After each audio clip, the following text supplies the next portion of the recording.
Ok, nú komið að einu rosalega skemmtilegu salsa sem náttúrulega alveg nauðsynlegt með svona heitum sumardögum, ferskt og gott grænmetis og maíssalsa. Ég ætla nefnilega að nota maísbönir. Ég ætla að nota hérna maísbönir úr dós, en svo sjálfsögðu þetta að nota bara maísstöngla og skera maísskotin af.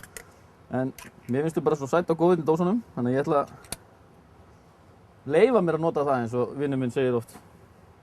Við byrjum að því, taka laukinn. Ég ætla að vera með rauðlauk. Við tökum hann hérna bara, skulum ekki hafa þetta of smátt. Reynum að fá að finna svolítið fyrir grænmetinu. Það er sjálfsögðu hægt að nota hvaða lauk sem er. En rauðlaukur, hann er svo mildur og góður í svona sölsur. Tökum hérna tómatur nauðsynlegur. Tökum hann svona frekar í grófari kantinum. Svo er þetta að nota einhverja góða papriku. Ég ætla að taka græna og rauða papriku.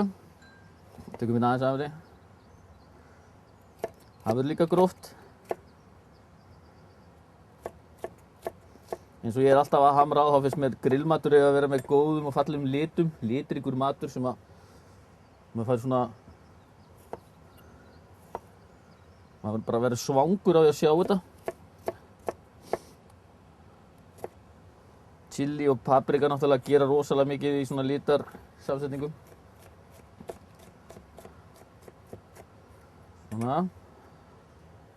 Svo er það bara maísskotin, bara beint út í. Með smá djúsnum. Ég vil hafa svolítið djúsi með. Hann er orðinn svona sætur, búinn að liggja svolítið tíma í hérna dósinni. Svo verðum við alltaf að setja smá chili. Það er þessi íslenska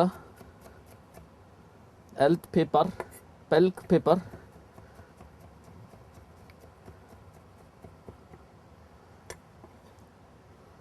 Svona aðeins.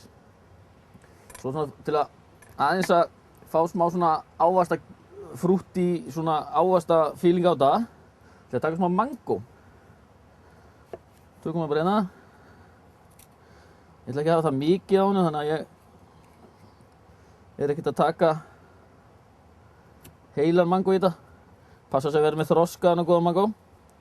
Hann skerum við lítið fínni. Eins og ég segi, þetta er svona rétt til að fá svona ávastakeimin í það.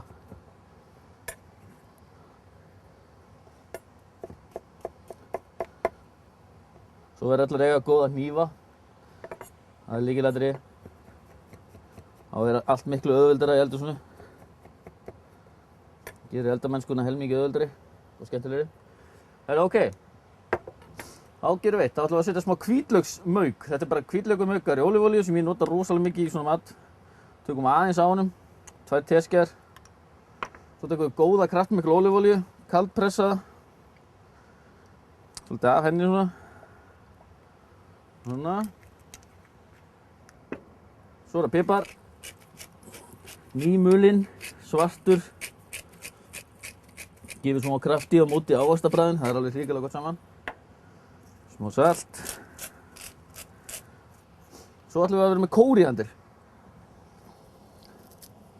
Ferskan kóríander. Og máli við tökum hann mjög gróft svona bara. Það má alveg vera einn og eitt stilkur með, það skiptir engu máli. Og leyndarmálið bak við þetta, það er það að ég er hérna að grilla sítrónur og læm. Og maður bara skerrar tvennt, setur á grillið.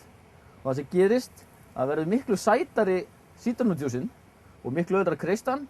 Og þetta gefur sérstakt bragð í salsan. Þannig að svo kreistu þetta bara hérna yfir. Og svo kemur smá kjöt svona með úr sítrónunni. Hálf svona og hálfu læm.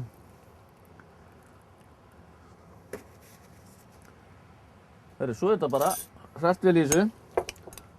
Og allt svona salsa má alveg standa helst í hálftíma, 40 mínútur áður en það er borðað. Þá er öll brauðin búin að binda sig saman. Þetta lítur rosalega vel út og ef við erum einhvern veginn að tala um litríka mat þá er það betra hérna. Ég ætla að setja þetta í fallegan skál. Svona. Við ímyndum okkur að þetta sé búið að standa í hálftíma. Það er enginn reyna að segja mér það að menn sé ekki orðnir svangir að sjá þetta. Maíssalsa með grillaðri sítrónudressingu, klárt.